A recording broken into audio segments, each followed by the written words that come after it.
Hello guys, bersama saya lagi dalam Alright Nopot Channel. Benarlah kata orang, kalau hati sudah hitam itu, apapun yang dilakukan oleh orang lain pastinya akan terus dipersoal. Inilah yang sedang berlaku sahabat-sahabat semua. Kononnya Ustadz ulama yang pro kepada Patipas ini ya menyindir dan membuat kenyataan-kenyataan yang kita anggap sebagai satu kenyataan yang biadab dan tidak bertanggung jawab. Jadi ini yang saya kongsikan sahabat semua. Perkara yang pertama berkaitan dengan Fadli Sari yang dikatakan dipanggil oleh polis sekali lagi. Ini kali yang ketiga untuk disiasat. Berkaitan apa? Ini yang saya akan berikan sedikit pencerahan. Dan juga Ustadz yang hati hitam menyindir Datuk Seri Anwar Ibrahim hanya kerana Datuk Seri memberikan ataupun membacakan khutbah Jumaat semasa berada di New York, Amerika Serikat. Inilah hati hitam sehitam-hitam, tak tahu bagaimana hitam lagi hati mereka nih sahabat-sahabat semua. Jadi perkara pertama yang saya ingin kongsikan dengan kita semua adalah apabila kali ketiga dipanggil polis, Ketua Pemuda Perikatan Nasional beri keterangan pagi hari ini yang berlaku sebentar lagi. Jadi kali ketiga dipanggil polis dalam tempoh sebulan, Ketua Pemuda Perikatan Nasional Perikatan Nasional Ahmad Fadli Sari mengesahkan dia sekali lagi dipanggil memberikan keterangan pada jam 11 pagi ini. Ya, ahli Parlimen Pasir Mas itu perlu memberikan keterangan di Balai Polis Dangwangi, Kuala Lumpur berhubung Himpunan Selamatkan Malaysia pada 16 September yang lalu. Inilah dia. Kalau sudah dipanggil polis itu pastinya ada sesuatu yang menyalahi undang-undang. Seperti mana yang kita tahu, mereka membuat himpunan itu walaupun ya tidak mendapat permit daripada pihak berkuasa polis di Raja Malaysia, sahabat-sahabat semua. Namun mereka teruskan kerana keegohan, kesombongan mereka, yang mana tindakan mereka ini mencemarkan ya hari tersebut, kerana hari 16 September ini adalah Hari Malaysia, pembentukan Hari Malaysia yang harus diraih walau keperbagaian politik dan sebagainya. Jadi ini adalah kali yang ketiga katanya diminta memberikan keterangan kepada pihak polis dalam masa sebulan. Alhamdulillah, kata Ketua Pemuda Perikatan Nasional yang sombong ini, pihak polis sangat profesional dan menjalankan tugas. Namun kerana ada laporan siasatan perlu dibuat katanya menerusi hantaran Facebook miliknya. Dia juga yang Ketua Pemuda PAS berkata pihaknya akan sentiasa memberikan kerjasama untuk membantu siasatan. Fadli malah sempat menyindir apabila menggalakkan kerajaan perpaduan memberikan tekanan sebelum menjadi pembangkang. Kalau disiasat, mulalah menyalahkan orang lain. Sedangkan mereka menyalahi undang-undang, melakukan perkara yang tidak mendapat permit dan sebagainya. Tapi yang disalahkan pihak kerajaan. Memang bangang, tidak tahu di mana otaknya. Jadi minggu lalu Bukit Aman mengenal pasti 28 individu untuk dirakam keterangan bagi membantu siasatan berhubung himpunan itu mengikut Akta Perhimpunan Aman 2012.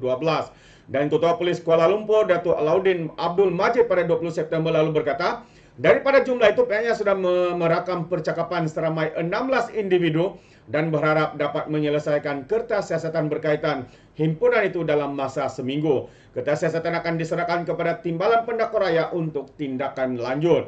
Antara yang dipanggil sebelum ini adalah Ahli Dewan Tertinggi Muafakat Nasional Tun Faizal, Ahli Dewan Undangan Negeri Taman Medan Dr. Hafiz Bahardin. Ini antara individu-individu sahabat-sahabat semua yang telah ya dipanggil oleh pihak berkuasa untuk membuat siasatan ya berkaitan dengan tindakan mereka yang boleh dikatakan sebagai satu tindakan yang menyalahi undang-undang. Siapa suruh berhimpun? Ya, sudahlah tidak dapat permit, sudahlah tidak dapat kelulusan daripada pihak berkuasa, polis di Raja Malaysia dan juga peniaga-peniaga di kawasan itu. Mereka pula hari ini apabila disiasat, mereka menyatakan kononnya ini tekanan daripada kerajaan. Cuba berfikir secara rasional sahabat-sahabat semua Anda di luar sana. Adakah ini tekanan daripada kerajaan? Adakah ini tindakan yang tepat daripada pihak berkuasa? Ya, mereka membuat siasatan kerana mereka pihak berkuasa polis sendiri sudah pernah membuat kenyataan bahwa perhimpunan itu tidak mendapat kelulusan ataupun tiada permit. Tapi mereka masih melakukannya. Akhirnya apabila disiasat, ini konon kerajaan cuba menekan pembangkang. Memang tidak tahu di mana kepala otak mereka. mereka nih sahabat-sahabat semua. Jadi satu lagi yang saya ingin sampaikan hari ini adalah apabila dua ustadz ulama pro kepada pembangkang kepada PAS ini dikecam oleh rakyat, dikecam oleh warganet kerana kehitaman hati mereka dan juga menyindir kononnya Datuk Seri Anwar Ibrahim mempunyai tauliah untuk memberi ataupun membaca khutbah di New York, Amerika Serikat. Ini adalah satu tindakan yang baik. Sesama Islam kenapa harus membuat kenyataan seperti ini? Memang hitam. Jadi ini antara kenyataan media yang ingin saya sampaikan kepada kita. Apalah yang sakit hati sangat dengan Anwar soal warganet, sindiran PUZ dan juga Dusuki sangat melampau. Jadi kalau kita lihat dia tauliah khas Amerika Serikat kata PUZ ini dengan sindiran yang ditujukan kepada Datuk Seri Anwar Ibrahim, ditambah pula bahan panasnya oleh Ustaz Dusuki. Ustaz Dusuki ini memang banyak kali kalah saman, menfitnah. Baru-baru juga beliau kalah saman, sedangkan beliau yang menyaman, beliau pula yang kalah saman. Akhirnya katanya 2 kali masuk penjara sebab rasuah dan liwat dapat tauliah. Itu antara kenyataan biadab dan juga kenyataan yang kita boleh anggap sebagai satu kenyataan yang hitam hati mereka ni. Jadi sindiran pendakwa PUZ dan bekas ahli jawatan kuasa Dewan Ulama PAS Ahmad Dusuki Abdul Rani terhadap Datuk Seri Anwar Ibrahim dilihat sudah melampau. Rata-rata warganet mengecam perbuatan kedua ustaz PAS itu. Malah ada tertanya-tanya apa yang menyebabkan mereka sakit hati benar dengan Perdana Menteri. Jadi terdahulu tular tangkap layar sembang PUZ atas atau namanya sebenar Syed Muhammad Bakri Syed Ishak bersama Dusuki. Antara kenyataan mereka yang saya bacakan tadi, dia kata dia tauliah ke khas Amerika Serikat, kata Syed, diikuti emoji ketawa. Dia 2 kali masuk penjara sebab rasuah dan liwat dapat tauliah, kata Dusuki sebagai reaksi terhadap komentar daripada PUZ ini. Susulan itu, orang ramai berpendapat komentar terbabi tidak wajar diucapkan oleh individu yang dikatakan sebagai ahli agama. Tapi sebenarnya kita boleh nampak pada pandangan saya mereka hanya menggunakan gelaran itu untuk mengiyakan segala perbuatan hitam, menunjukkan sifat hitam hati yang dengki lagi penjealous ini sahabat-sahabat semua. Kenapa? Karena mereka tidak dapat buat apa yang seperti yang dilakukan oleh Datuk Seri Anwar Ibrahim, dan kita percaya Datuk Seri memberikan atau membacakan khutbah Jumat ini bukan atas kehendak dia, tetapi kerana ini adalah satu penghormatan, satu jemputan. Takkanlah ditolak bulat-bulat, itu akan lagi memalukan negara kita, betulkah? Jadi netizen yang juga menganggap reaksi Ustaz PAS dan penyokong tegar parti tersebut seperti mengelupar kepanasan. Dan pada 22 September lalu Anwar menunaikan solat dan menyampaikan khutbah Jumat di Masjid Kebudayaan Islam di New York.